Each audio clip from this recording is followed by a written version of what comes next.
warahmatullahi wabarakatuh dan selamat siang semuanya. Waalaikumsalam warahmatullahi wabarakatuh. Siang. Bagaimana posisi duduknya? Apakah sudah nyaman atau belum? Sudah. Oke, bagaimana kabarnya hari ini teman-teman? Baik. Sebelum kita memulai kegiatan kita pada hari ini, ada alangkah baiknya kita berdoa menurut agama dan kepercayaan kita masing-masing. Di sini ada yang ingin memimpin doa? Saya. Oke, silakan. Oke, sebelum kita memulai kegiatan ini ada baiknya kita berdoa. Berdoa dimulai. Berdoa selesai. Oke, terima kasih. Karena di sini kita belum saling mengenal satu sama lain, alangkah baiknya kita perkenalan dulu. Jadi yang diperkenalkan itu nama panggilan, terus sama hobi. Mungkin boleh dimulai dari sini. Baik, perkenalkan nama saya Rahma Puspitasari, biasa dipanggil Hari-Hari Rahma, dan kalau untuk hobi saya itu melukis. Baik, perkenalkan nama saya Sama Wadi, jadi hobi saya itu membaca. Baik, perkenalkan nama saya Zaitun, biasa dipanggil Itun, hobi saya memasak. Perkenalkan nama saya Ariel Hapsi, biasa dipanggil Ari. Hobi saya itu mendengarkan musik. Perkenalkan nama saya Nur Syafaat, biasa dipanggil Syafaat, hobi saya menonton drakor. Ya, perkenalkan nama saya Nesa Fitri, biasa dipanggil Nesa, hobi saya menonton. Perkenalkan nama saya Suci Sari Asabram, biasa dipanggil Suci. Kalau hobi saya nonton anime dan main game online.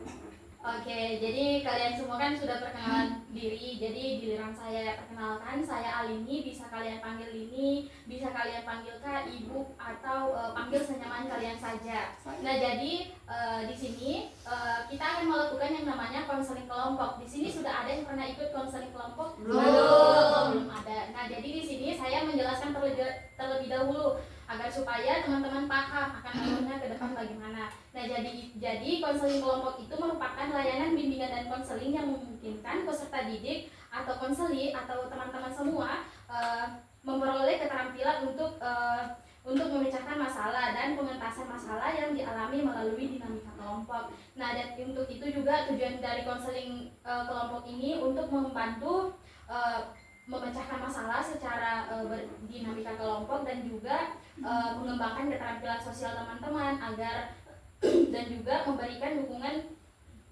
emosional kepada teman-teman semua. Nah, dan di sini juga di dalam konseling kelompok itu kita akan membahas satu masalah dan di sini saya harap teman-teman itu tidak perlu takut kalau misalnya kalian bercerita akan tersebar luaskan kemana-mana. Jadi di sini teman-teman saya harap tidak perlu takut untuk menceritakan masalahnya kalian itu masing-masing, dan juga saya sangat berharap kepada teman-teman semua agar supaya tidak ada cerita dari teman-teman itu yang disembunyikan. Jadi di sini teman-teman saya harap sangat terbuka dengan masalahnya teman-teman semua agar supaya di akhir kita itu bisa mencari solusi secara bersama-sama. Dan untuk itu juga pembahasannya kita itu yang akan kita angkat nantinya, yang akan kita bahas itu yang memang saat ini terjadi sama teman-teman. Jadi dan untuk solusinya itu dan sesuai dengan norma-norma yang berlaku pada masyarakat. Nah, bagaimana teman-teman? Apakah ada yang ingin ditanyakan? Tidak ada. Oke. Mungkin dari sini teman-teman bisa menceritakan. Nah, untuk itu kita itu akan membahas permasalahan yang sama, yaitu permasalahan sosial. Jadi untuk itu saya meminta kepada teman-teman semua untuk menceritakan masalah sosialnya. Nah, jadi teman-teman di sini mungkin boleh menceritakan masalah sosialnya. Mungkin boleh dimulai dari sebelah kiri saya. Oke. Kalau saya masalah sosialku itu kalau misalnya mau tampil biasa presentasi itu biasa tidak pede. Oh, tidak pede. Oke. Kalau kakak yang di sampingnya? Kalau dari saya sendiri, saya agak susah berbaur ya dengan teman-teman yang lain. Kalau kakak yang ini? Saya hampir sama seperti saudari Nesa, tapi saya lebih cenderung kalau sulit, kayak kalau mengenal orang baru kayak sulit mau masuk dengan pembicaraan orang. Kalau kakak ini? Sebenarnya ini bukan cuma saya, tapi teman-teman saya juga merasakannya. Kadang kita itu sebagai siswa kita sering pasif saat di kelas. Ketika ditanya, kamu mau bertanya, tidak ada yang mau begitu. Kalau kakak yang ini? Kalau saya itu masalahku itu di dalam pertemanan itu biasanya sering dikucilkan. Kalau yang ini Kalau saya itu masalahnya mungkin teman saya ini orang-orangnya pandang enteng semua. kalau ini Baik, kalau untuk masalah saya sendiri itu mengenai kesenjangan sosial soal berteman, di mana saya tuh kurang bisa untuk menyimbangi teman-teman saya yang mungkin boleh dibilang statusnya itu masih di atas saya, apalagi soal ekonomi begitu. Contohnya seperti teman-teman saya yang mungkin sering ajak saya pergi ke kafe, tapi saya sangat tidak bisa untuk ikut, bukan karena tidak mau, tapi memang pada saat itu kondisi tidak memadai dan itu membuat saya sulit untuk berteman. Oke. Nah, jadi kan di sini teman-teman sudah ceritakan semua permasalahan teman-teman.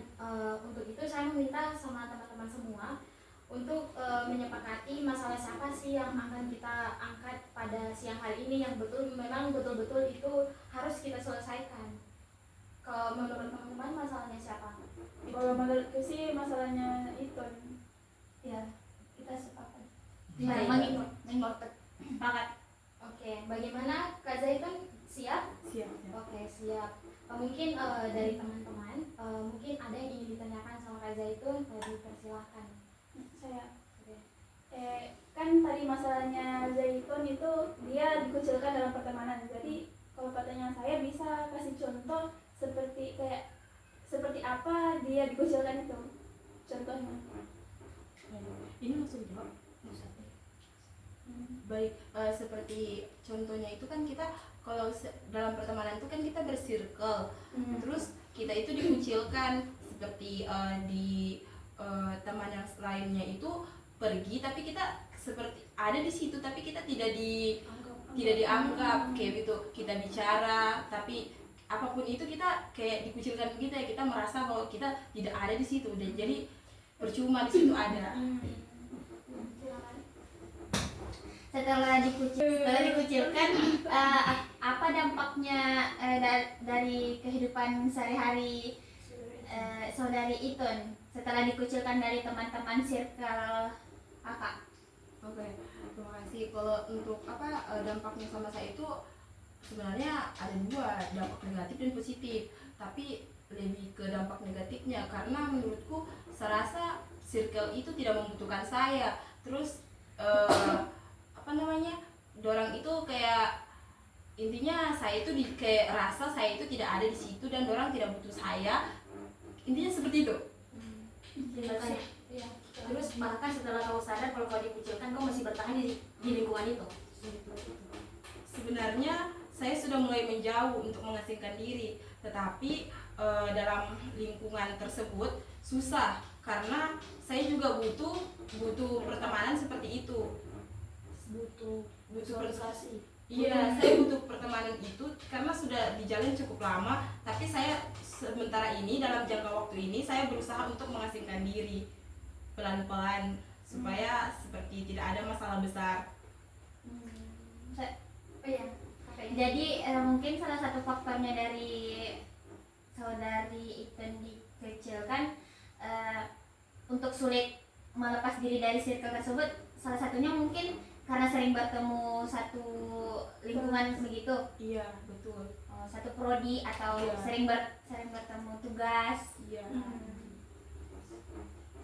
Saya mau tanya dasar pertimbanganmu untuk terus bertahan di tempat situ walaupun sekalipun kamu merasa kalau kamu tuh butuh mereka, tapi di sini posisimu kau tidak enakan karena kau berpikir kayak mereka tidak butuh saya, tapi kau di situ pasti tidak enak kan. Dasar pertimbanganmu dari penjelasanmu tadi, pernyataanmu tadi, kenapa dasar pertimbanganmu tetap bertahan di situ hanya karena kamu butuh mereka?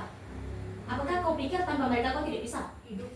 Oke, terima kasih. Sebenarnya bukan masalah saya itu tanpa mereka, karena sebelum saya kenal mereka itu saya juga bisa sendiri. Cuman pada saat ini saya sudah bilang tadi, saya berusaha untuk mengasingkan diri secara perlahan-lahan.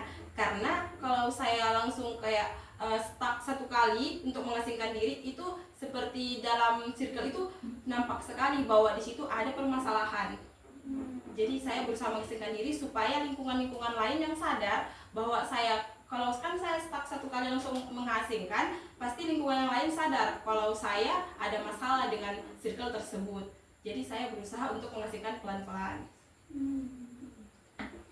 Saya Kak, sebenarnya mereka itu atau kakak sendiri sudah tahu atau mereka pernah memberitahu alasan kenapa kakak itu kayak dikucilkan begitu?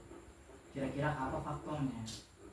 Kalau menurut saya sendiri itu tidak ada, maksudnya gimana ya, kan itu dari saya sendiri kan, saya sadar bahwa saya dikucilkan dan saya diabaikan walaupun saya ada di situ. Jadi mereka itu pasti tidak sadar kalau saya itu merasa dikucilkan atau merasa saya itu diasingkan. Bahwa kalau misalnya toh kita dalam circle, mereka bahas pembahasan yang waktu itu tidak ada saya, di situ kan ada saya, pasti mereka tidak menghargai saya kan. Itu termaksud kan Ya. jadi itu. Mungkin teman-teman yang lain masih ada yang ingin ditanyakan? Saya Yes. dari pengucilan ini kira-kira kakak merasa bahwa kepercayaan diri kakak menurun nggak? Atau gimana? Kalau untuk kepercayaan diri sepertinya tidak, cuman kalau untuk saya cuma rasa diri saya ini tidak dihargai dari orang lain, seperti itu. Iya, silakan. Menurut kakak penyebab terjadinya kakak dikucilkan itu gara-gara apa? Oke, terima kasih. Kalau untuk itu saya sadar akan terjadinya saya dikucilkan itu dari mereka itu karena beberapa minggu ini mereka itu pergi tanpa saya dan mereka apa-apa itu tanpa saya. Padahal dalam grup atau dalam apapun itu di situ ada saya. Jadi saya rasa saya itu tidak dibutuhkan di situ, dan saat bertemu seperti bertemu di lingkungan, saya itu juga seperti ada dengan mereka tapi tidak. Iya, jadi saya rasa mulai dari saya tidak tahu apa penyebabnya mereka mengucilkan saya. Intinya saya merasa saya di dalam circle itu tidak dihargai dan saya dikucilkan. Oke. Lanjut Kak, saya mau bertanya. Kan kakak ini sekarang sudah kelas 12 ya. Jadi kapan sih kakak itu merasa kalau kakak itu dikucilkan dari teman-temannya? Baik, kalau menurut saya sudah merasa ini dari kelas 11. Oh, dari kelas 11 sampai Iya. kelas 12 ya? Iya. Sudah 1 tahun. Sudah setahun. Oke, jadi setelah kalian bertanya, jadi di sini saya minta kepada teman-teman semua untuk memberikan solusi atau saran kepada Kak Zaitun. Oke, disilakan. Saranku kak, bilang saja kalau kakak tuh merasa dikucilkan, karena kalau kita tahan-tahan mungkin dampaknya lebih ke kakak lebih banyak perlahan-lahan. Teman-teman yang lain? Iya, disilakan ya. Woman first. Kalau menurut saya sama seperti saudara Talita bilang tadi, saya rasa kita perlu kurangkan itu rasa tidak enakan. Apalagi kita sendiri sadar kalau sebenarnya kita tidak dibutuhkan di lingkungan itu. Sedangkan dasar pertimbangan kan tadi kita sudah bilang. Nah, terus outputnya dari situ, hilangkan rasa tidak enakan itu. Pokoknya tidak usah, sebelum kamu memikirkan orang lain, pikirkan diri sendiri. Itu saja sih. Kalau dari saya itu dari dirinya kita, karena kan biasanya mereka hangout sendiri begitu tanpa mengajak. Mungkin bisa dilakukan sebaliknya, kakak yang mengajak begitu. Kakak yang ajak duluan, kalau memang mereka tidak mau berarti memang betul bahwa kakak itu dikucilkan. Masuk. Kakak yang lain? Saya kak, Iya, silakan. kalau menurut saya mending kakak cari pertemanan yang baru yang bisa menghargai kakak lebih dari pertemanan kakak yang lalu. Mungkin kakak yang ini, silakan Kak. Oke, kalau dari saya sendiri sama juga kurang lebih sama seperti saran dari saudari Salma, yaitu mencari circle pertemanan yang lebih sehat, yang lebih mendukung dia, yang lebih menghargai dia di tempat yang beda dari circle sebelumnya. Oke, mungkin dari Kanesa. Ya, kalau dari saya mungkin dari gurunya mungkin perlu memberikan perhatian khusus kepada siswa yang tampak menyendiri ya, agar mereka itu merasa bahwa mereka ini tidak diabaikan. Oke. Nah, untuk itu teman-teman di sini sudah memberikan solusi sama Kak Zaitun. Mungkin dari Kak Zaitun saya minta untuk dari Kak Zaitun saya minta untuk menyimpulkan mungkin saran-saran apa sih yang akan Kak Zaitun ambil dari semua yang telah teman-teman sarankan tadi. Mungkin ada nih saran yang dari teman-teman yang ingin Kak Zaitun terapkan untuk bagaimana supaya Kak Zaitun itu tidak lagi dikucilkan dan tidak lagi terpuruk dalam keadaannya Kak Zaitun sekarang. Oke, baik. Saya rasa saran teman-teman beberapa itu cukup baik dan saya akan mengambil seperti menjauh atau menjauhkan circle tersebut dan mencari pertemanan yang lebih sehat, terus yang lebih menghargai saya ada di dalam, seperti itu. Oke, jadi setelah kita mendengarkan apa-apa saja yang akan Kak Zaitun laksanakan dalam kehidupannya, untuk itu karena di sesi akhir nanti kita akan memberikan kesan dan pesan. Jadi saya harap teman-teman memberikan pesan dan kesannya teman-teman itu selama mengikuti konseling kelompok pada hari ini. Silakan. Oke, jadi di sini kan Kak Zaitun sudah menceritakan, sudah diberikan solusi dan sudah diberikan saran, dan Kak Zaitun sudah mengambil dan sudah untuk ingin menerapkan apa-apa saja sih yang akan dilakukan selama beberapa minggu ke depan untuk melihat bagaimana kondisi Kak Zaitun sekarang ini. Nah, jadi di sini saya meminta kepada teman-teman semua untuk memberikan kesan dan pesan selama mengikuti konseling kelompok pada hari ini. Mungkin ada yang mau? Siapa duluan? Oke, Kesan saya untuk mengikuti diskusi konseling kelompok hari ini berkesan sangat baik karena kita bisa melepaskan semua masalah-masalah dari pribadi dan bisa mencari solusi, salah satunya tadi dari masalah dari Kak Zaitun. Terus pesan saya, coba pentingkan diri sendiri, jangan pikirkan orang lain. Oke, baik. Mungkin ada lagi? Masyarakat. Yang pertama itu kesan, menurut saya kesannya di sini itu cukup baik ya, karena kita bisa lebih terbuka meskipun tidak semuanya harus diceritakan, tapi adalah salah satunya bisa kita utarakan ke publik. Terus pesan saya yaitu untuk tidak terlalu memendam perasaan sendiri. Jika memang dibutuhkan, Anda bisa mengatakannya kepada guru atau teman-teman kalian. Oke, mungkin dari Kak Zaitun sendiri? Ya, kalau kesan saya ternyata konseling permasalahan sosial ini tidak seburuk apa yang saya kira dan ini cukup baik. Terus saya pesan saya terutama pada diri saya sendiri, saya rasa saya harus kita harus lebih mementingkan diri sendiri supaya apa saja yang kita butuhkan itu harus kita pentingkan dahulu, jangan mementingkan diri orang lain dahulu. Oke, untuk Kak Salma sendiri? Kayak ini dulu. Oh iya, dari Kak Rahma? Kurang lebih sama lah maknanya dengan seperti yang mereka sampaikan. Oke, dari Kak Nisa? Ya, kalau dari saya kesannya sangat senang ya, bermanfaat juga karena kita bisa saling berbagi pengalaman nih, berbagi cerita. Untuk pesannya, saya berharap kegiatan ini seringlah dilakukan. Oke, dari Kak Suci? Kalau dari saya sendiri, kesan yang saya dapat dari konseling ini, saya lebih banyak tahu apa permasalahan sosial yang didapatkan dari teman-teman. Jadi menurut saya dari yang kita lakukan sekarang itu sangat baik. Nah, pesan yang saya berikan kepada teman-teman, dan ini juga untuk diri saya sendiri, jangan dengarkan apa yang orang lain pikirkan terhadap kita. Jadi pikirkan dulu diri kita sendiri.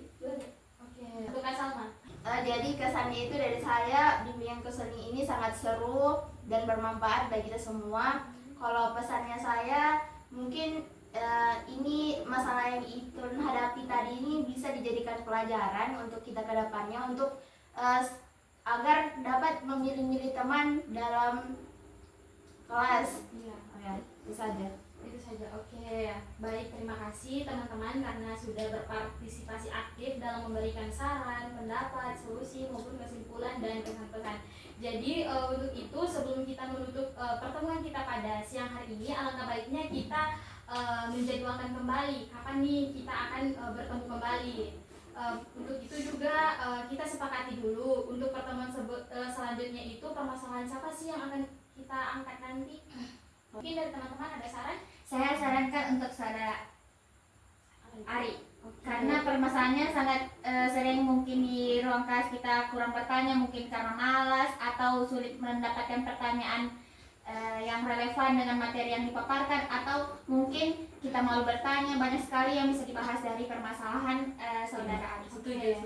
Kita sepakat. Iya, Oh, sepakat. Oke. Iya. Karena teman-teman telah menyepakati kalau misalnya itu minggu depan kita akan bertemu lagi. Untuk itu jadwalnya itu kapan? Hari apa dan Boleh mungkin weekend hari Sabtu dengan hari yang sama hari ini, tapi minggu depan. Oh iya boleh. Kalau dari teman-teman yang lain Iya, sepakat. setuju, Oh, sepakat. sepakat. Nah baik teman-teman. Jadi sebelum kita mengakhiri pertemuan kita pada siang hari ini, alangkah baiknya kita berdoa dulu karena tadi kan kita bukanya dengan doa. Oleh karena itu kita harus menutupnya dengan doa. Di sini ada yang ingin memimpin doa? Saya saja. Oh iya, Pak Ari, silakan. Baik, karena kegiatan konseling ini telah selesai, mari kita semua mengucapkan alhamdulillahirobbilalamin Alhamdulillahirabbil dan alamin. mengucapnya dan menutupnya dengan doa. Berdoa dimulai, berdoa selesai. Oke, terima kasih Kak Ari. Sampai jumpa di minggu depan dan hati-hati jalan. Saya akhiri. Wassalamualaikum warahmatullahi wabarakatuh. Waalaikumsalam warahmatullahi wabarakatuh.